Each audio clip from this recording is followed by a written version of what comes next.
A couple months ago, I made a video on why I thought the Dutch had an underestimated impact on American history, and the defining characteristics and values of the country today.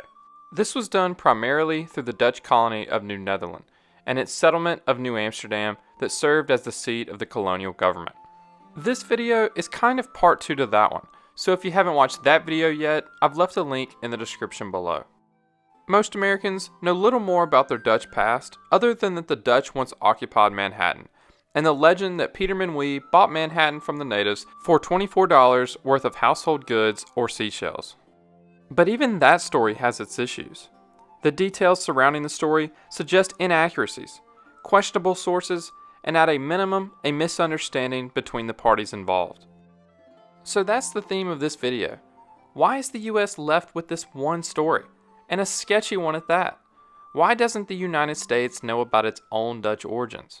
But before I get too far into it, first, I want to share a little part of my life outside of YouTube. One of my hobbies before YouTube was creating decorative maps of my favorite places.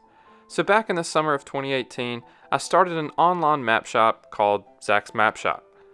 Like my videos, they can be a bit random. A large portion of the maps are American national parks, but I'm slowly widening the range of maps available. I also sell historical prints now, not just my original designs.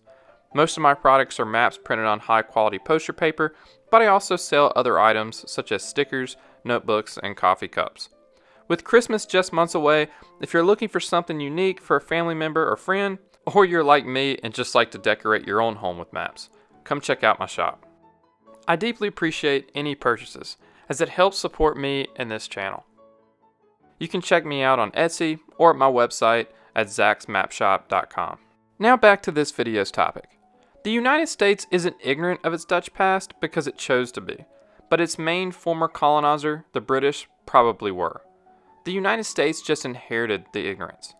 The Netherlands and Britain had a long-lasting rivalry over dominance of global trade.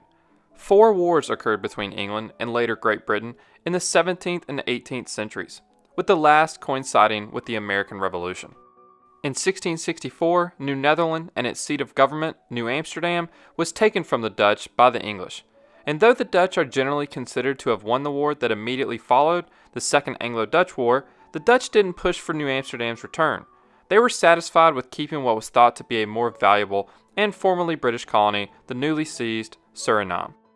New Netherland and its seat of government, New Amsterdam, were changed to the province of New York and New York City by the British, and it would stay in their hands for over a century. The region's history was essentially reset. An excerpt from a journal belonging to an 18th century Virginia gentleman named William Byrd II, I believe displays this English attitude and bias against the Dutch. He wrote this in 1728, as he and a party of surveyors drew the border between the colonies of Virginia and North Carolina. Another limb lopped off from Virginia was New York, which the Dutch seized very unfairly, on pretense of having purchased it from Captain Hudson, the first discoverer. Nor was their way of taking possession of it a whit more justifiable than their pretended title. Their West India Company tampered with some worthy English skippers, who had contracted with a swarm of English dissenters to transport them to Hudson River, by no means to land them there, but to carry them some leagues more northerly. This Dutch finesse took exactly, and gave the company time soon after to seize Hudson River for themselves. But Sir Samuel Argall, then governor of Virginia, understanding how the king's subjects had been abused by these Republicans, marched thither with a good force, and obliged them to renounce all pretensions to that country. The worst of it was, the knight depended on their parole to ship themselves for Brazil, but took no measures to make this slippery people as good as their word. No sooner was the good governor retired, but the honest Dutch began to build forts and strengthen themselves in their ill-gotten possessions. Nor did any of the king's liege people take the trouble to drive these intruders thence.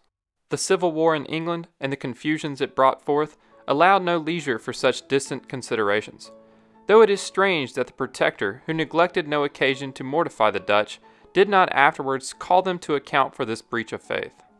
However, after the Restoration, the king sent a squadron of his ships of war under the command of Sir Robert Carr, and reduced that province to his obedience. Some time after, His Majesty was pleased to grant that country to His Royal Highness, the Duke of York, by letters patent dated March the 12th, 1664.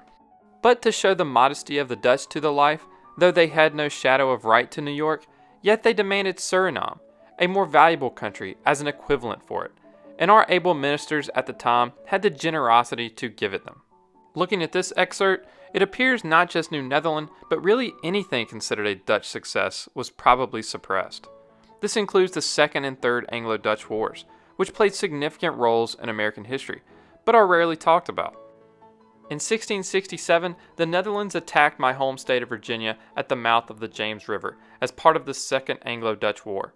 I've lived in Virginia my entire life, and didn't know this until a few weeks ago when a friend of mine told me that while doing some genealogical research, discovered that one of his ancestors had been killed by a cannonball during the conflict. The fleet that attacked Virginia was led by Abraham Cranston, the same admiral who just months earlier had taken the British colony of Suriname. The Dutch returned to attack at Hampton Roads in the Third Anglo-Dutch War as well. But colonists slowly stopped identifying as Englishmen, and resentment towards the British eventually grew. Independence was declared in 1776 and officially achieved in 1783, which the Dutch actually helped the US achieve. I made a video about this as well. At this point, Americans, having a shared resentment of the British, would have probably been more open to accepting their Dutch history. But after over a century of being a British colony, the Americans naturally inherited the history that was taught, and the most commonly spoken and written language was English, making it difficult to read anything from a Dutch perspective. And English remained by far the most common language in the following 2 centuries after gaining independence, even though today citizens with a majority English ancestry may make up as little as 7.8% of the US population. On top of this, the Dutch language had evolved over those 2 centuries of English rule, adding another barrier to reading historic documents left by New Netherland. New Netherland left behind 12,000 pages of letters, deeds, wills, journal entries, council minutes, and court proceedings, but no one knew what they said.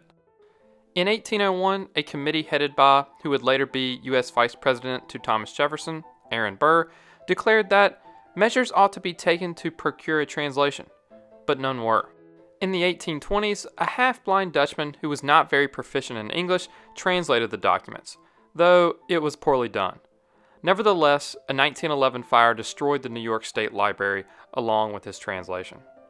In the early 20th century, a highly skilled translator undertook the task, but after 2 years of dedication, his translation also burned up in the same fire, after which he abandoned the task. Finally, in 1974, a man named Charles Gehring began translating the documents. Later, a woman named Yanni Venema joined him, and together have translated over 7,000 of the 12,000 original documents, revealing the lives of New Netherlands inhabitants, and the impact they had on what would become New York and the United States.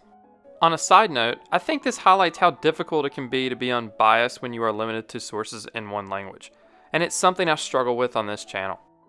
Essays, journals, and books have been written in the last few decades based on these translations. Several of my videos, including this one, took a lot of information from Russell Shorto's The Island at the Center of the World, which I highly recommend. But this is still relatively new information, so it hasn't quite made it into many states' school curriculum. Take a look at my home state of Virginia. This is from a high school class called U.S. History to 1865. Only the English colonies are mentioned, leaving an entire geographic gap as if New York didn't exist. And only the Spanish, French, and English are mentioned as exploring North America. The Dutch are mentioned once in the Virginia U.S. History class, but it just vaguely states that Dutch-speaking immigrants came to the area. Above that, it falsely states that the Puritans were seeking freedom from religious persecution in Europe, though they already had religious freedom in the Netherlands before coming to the colonies. It then goes on to state that the middle colonies were home to multiple religious groups who generally believed in religious tolerance, including Quakers in Pennsylvania, Huguenots, and Jews in New York. Yes, there were Jews that came to New York, but only because of New Amsterdam and the tolerance that came with being a Dutch colony, though Peter Stuyvesant wasn't a fan.